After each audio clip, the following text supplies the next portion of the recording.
ጠቅላይ ሚኒስትር አብይ አህመድ በእስር ቤት ሆነው የፍርድ ሂደታቸውን እየተከታተሉ ያሉት ፖለቲከኞችና ጋዜጠኞችን በይቅርታና ምህረት ከእስር የመልቀቅ ፍላጎት እንዳላቸው ፍንጭን ሰጡ እናየዋለን። ጠቅላይ ሚኒስትር አብይ አህመድ እንዲሁ ህወሓት፣ ሻዕቢያና ሱዳን እኛን ለመጣል ቢጣመሩም አይችሉንም ሲሉ ተናግረዋል። ጤና ይስጥልን፣ ኢትዮ ፍሮንቶች ነን። አብራችሁ ስትቆዩ እነዚህን ጉዳዮች በስፋትና በጥልቀት በመረጃና ትንታኔ ትሰማላችሁ። እስከዛው ቻናላችንን ሰብስክራይብ፣ ላይክ እና ሼር እያደረጋችሁ አብራችሁን ቆዩ። ጠቅላይ ሚኒስትር አብይ አህመድ በእስር ቤት ሆነው የፍርድ ሂደታቸውን እየተከታተሉ ያሉት ፖለቲከኞችና ጋዜጠኞችን በይቅርታና በምህረት ከእስር የመልቀቅ ፍላጎት እንዳላቸው ፍንጭን ሰጡ። ጠቅላይ ሚኒስትር አብይ አህመድ ይህንን ፍንጭ የሰጡት በትላንትናው ዕለት ማለትም ሰኔ 30 ቀን 2018 ዓ.ም በህዝብ ተወካዮች ምክር ቤት ተገኝተው በመንግስታቸው የሥራ አፈጻጸም ላይ ከምክር ቤቱ አባላት ለቀረበላቸው ጥያቄዎች ምላሽን በሰጡበት ጊዜና የዓመቱ የፓርላማ የሥራ ጊዜ እንዲሁም የፓርላማ የ5 ዓመታት የሥራ ዘመን በተጠናቀቀበት ዕለት ነው። በሻይ ሰዓት ተከፍሎ በሁለት ክፍል በተከናወነው የፓርላማ ውሎ ጠቅላይ ሚኒስትር አብይ አህመድ በምላሻቸው ማጠናቀቂያ ላይ ነው ከዛሬ 3 ዓመት ወዲህ ለእስር ተዳርገው የፍርድ ሂደታቸውን እየተከታተሉ ያሉት ፖለቲከኞችና ጋዜጠኞችን መንግስታቸው የመልቀቅ ፍላጎት እንዳለው ፍንጭን የሰጡት። ጠቅላይ ሚኒስትር አብይ አህመድ በምላሻቸው ማጠናቀቂያ ላይ ለፈጣሪም ለሌሎች አካላትም ምስጋናን ካቀረቡ በኋላ የመንግስት ኃላፊዎች፣ ፖለቲከኞች ደግሞ የሃይማኖት አባቶች ትላልቅ ሰዎችን ተጠቅመን በተቻለ መጠን በእስር ላይ ያሉ ሰዎችን ለመፍታት በውጭ ሀገር ያሉት ሰዎችን በይቅርታ ለማስገባት ጫካም ያሉ ሰዎችን በይቅርታ ለማስገባት ለመተው ልባችን ሰፊ መሆን ይኖርበታል ብለዋል። የመንግስት ኃላፊዎች፣ ፖለቲከኞች ደግሞ የሃይማኖት አባቶች ትላልቅ ሰዎች ተጠቅመን በተቻለ መጠን በእስር ላይ ያሉ ሰዎች ለመፍታት በውጭ ሀገር ያሉ ሰዎች በይቅርታ ለማስገባት ጫካ ያሉ ሰዎች በይቅርታ ለማስገባት ለመተው ልባችን ሰፊ መሆን ይኖርበታል። ጠቅላይ ሚኒስትር አብይ በእስር ላይ ያሉትን ለመፍታት ሲሉ ፖለቲከኞችንና ጋዜጠኞችን መሆኑን ጠቋሚው ነገር በጫካ ያሉትንም በውጭ ሀገር ያሉትንም ሰዎች በይቅርታ ለማስገባት ልባችን ሰፊ መሆን አለበት በማለታቸው ነው። በጫካና በውጭ ሀገር ያሉትን ልክ በእስር ቤት እንዳሉት ጋዜጠኞችና ፖለቲከኞች መንግስት በጸረ መንግስት እንቅስቃሴና ሽብርን በመሳሰሉ ወንጀሎች የጠረጠራቸው በመሆኑ ከእስር እንዲፈቱ የተፈለጉት ሰዎችም እስር ቤት ከመግባታቸው በፊት ፖለቲከኛና ጋዜጠኛ የነበሩትን እንደሆነ ፍንጭ ይሰጣል። ጠቅላይ ሚኒስትር አብይ ነገሩን ይበልጥ ግልጽ ሲያደርጉትም የመንግስት ኃላፊዎች፣ ፖለቲከኞች ደግሞ የሃይማኖት አባቶች ትላልቅ ሰዎችን ተጠቅመን በተቻለ መጠን በእስር ላይ ያሉ ሰዎችን ለመፍታት ብለዋል። ይህ ንግግራቸውም የታሰሩትን እንዲሁም ጫካ የገቡትንና በውጭ ሀገር ያሉትን ሰዎች ጉዳይ የሀገር ሽማግሌዎች እንዲገቡበትና የታሰሩትንም የፍርድ ሂደታቸው ተቋርጦ በይቅርታና በምህረት በጫካና በውጭ ሀገር ያሉትም ጉዳያቸው በእርቅ እንዲያልቅ መንግስታቸው ፍላጎት ያለው አስመስሎታል። ጠቅላይ ሚኒስትር አብይ አህመድ ከዚህም ማለፍ ብለው ነገሩን ግልጽ አድርገውታል። በዚህም ሁሉንም የምንተወው ለኢትዮጵያ ነው። ለኢትዮጵያ ሲባል ልክ ለውጡን ስንጀምር የነበረውን አካሄድ ለመከተል ያስፈልጋል። ብዙዎቹ ሲናገሩ የምትሰሟቸው ተስፋ ከመቁረጥ ነው። የእኛን ሁኔታ በማየት እድል የለም በማለት ነው። እድልና ተስፋ እንዳለ ካሳየናቸው፣ አብሮ መስራት እንደሚቻልም ካሳየናቸው በተፈጥሯቸው መጥፎ ሆነው አይደለም ብለዋል። የምንተው ለኢትዮጵያ ነው። ለኢትዮጵያ ሲባል ልክ ለውጡን ስንጀምር የነበረው አይነት አፕሮች መከተል ያስፈልጋል። ብዙዎቹ ሲናገሩ የምትሰሟቸው ተስፋ ከመቁረጥ ነው። የእኛን ሁኔታ በማየት እድል የለም በማለት ነው። እድል እንዳለ ተስፋ እንዳለ ካሳየናቸው፣ አብሮ መስራት እንደሚቻል ካሳየናቸው ኢንሄረንትሊ መጥፎ ሆኖ አይደለም እና ለዛ ልባችን ክፍት ሆኖ አብዛኛዎቹን ለማቀፍ ለመተው ኢንክሉሲቭ ናሽናል ዲያሎግ የተሳካ እንዲሆን ኢትዮጵያ ሰላማዊ ሀገር እንድትሆን ብልጽግና የተረጋገጠባት ሀገር እንድትሆን በጋራ መስራት መኖር የምንችል ሰዎች መሆናችን ዓለም እንዲያይ መተባበር ልባችን ማስፋት ይኖርብናል። ጠቅላይ ሚኒስትር አብይ ለውጡን ስንጀምረው የነበረንን አፕሮች ወይንም አካሄድ መከተል ያስፈልገናል ማለታቸውም የሚያመለክተው ከእስር እንዲፈቱ የተፈለገው ፖለቲከኞችና ጋዜጠኞች መሆናቸውን ነው። ምክንያቱም በኢትዮጵያ በ2010 ዓ.ም የፖለቲካ ለውጥ ሲመጣ በርካታ ፖለቲከኞችና ጋዜጠኞች ከእስር ተፈተዋል። በጫካና በውጭ ሀገር ሆነው ጸረ መንግስት እንቅስቃሴን ሲያደርጉ የነበሩ ቡድኖችና ግለሰቦችም ወደ ሀገርና ወደ መሃሉ ሀገር ፖለቲካ መምጣታቸው የሚታወስ ነው። ነው።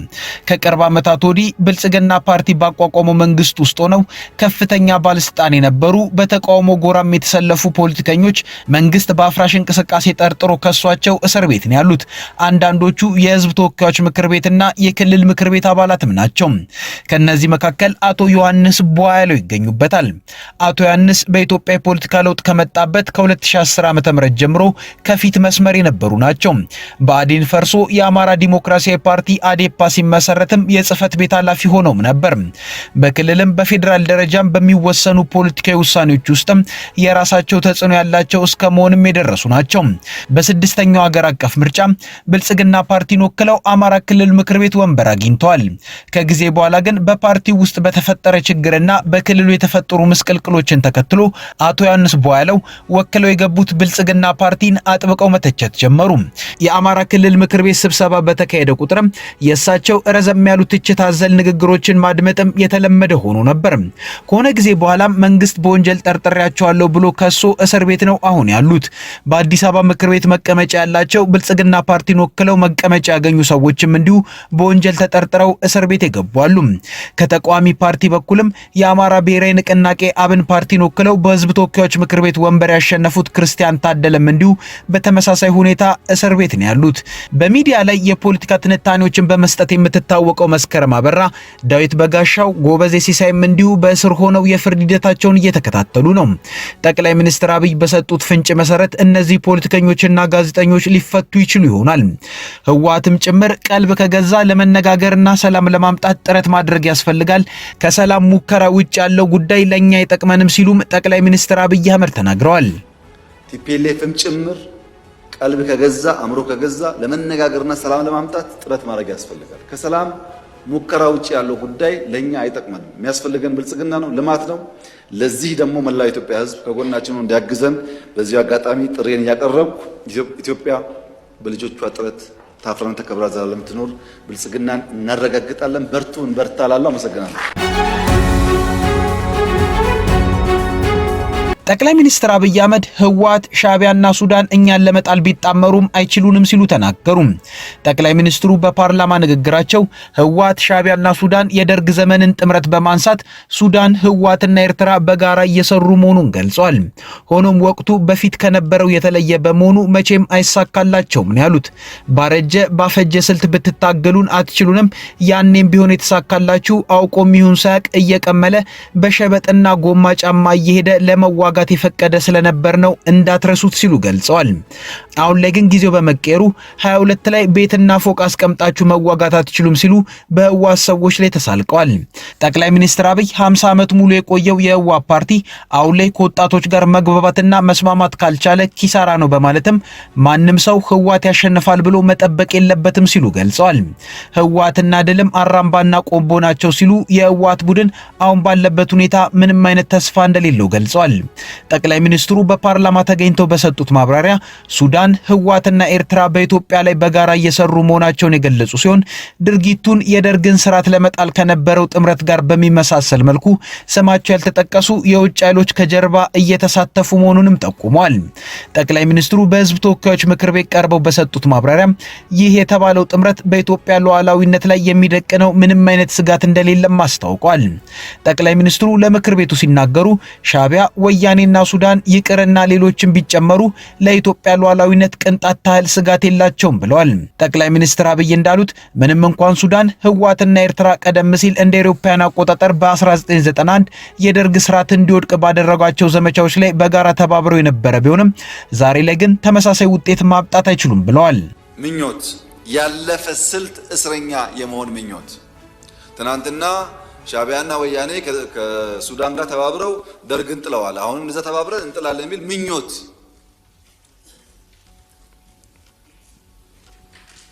እንኳን ሻዕቢያና ወያኔና ሱዳን ሌላም ቢጨመር በኢትዮጵያ ሉዓላዊነት ቅንጣት ታክል ስጋት የለም። ቅንጣት ታክል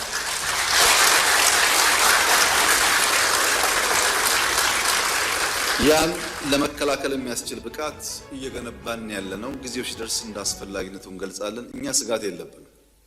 ሰዎች ባረጀ ባፈጀ ስልት ድሮ በሰራ ስልት አሁን ለመጠቀም መሞከር ጠቃሚ አይደለም።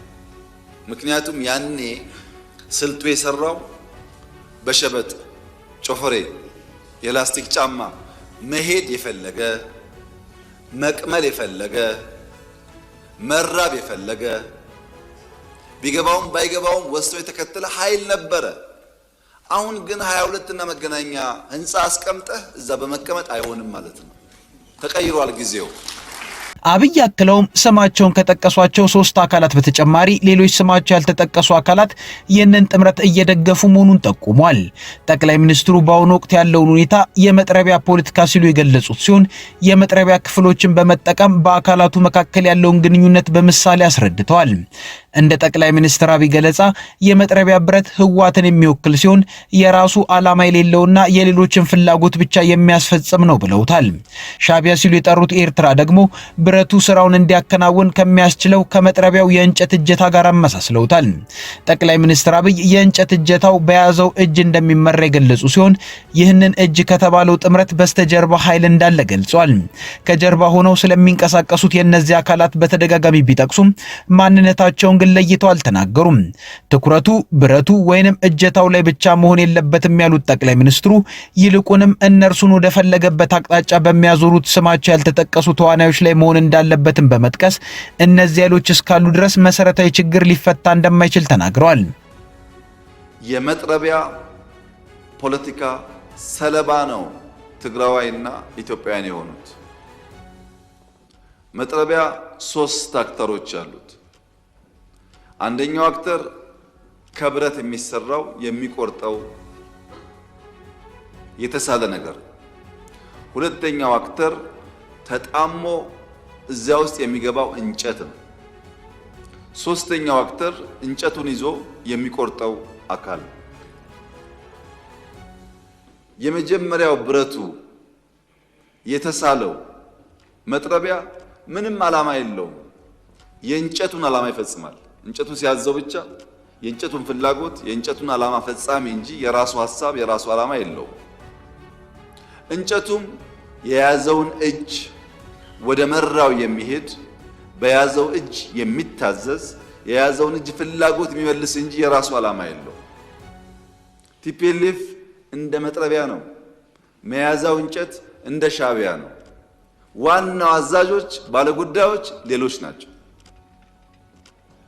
ከመጥረቢያው ጋር ከብረቱ ጋር ብንጋጭ እንጨቱ እስካለ ድረስ ከእንጨቱ ጋር ብንጋጭ እንጨቱን የሚያዘው ሰው እስካለ ድረስ ዘላቂ ሰላም አናገኝም።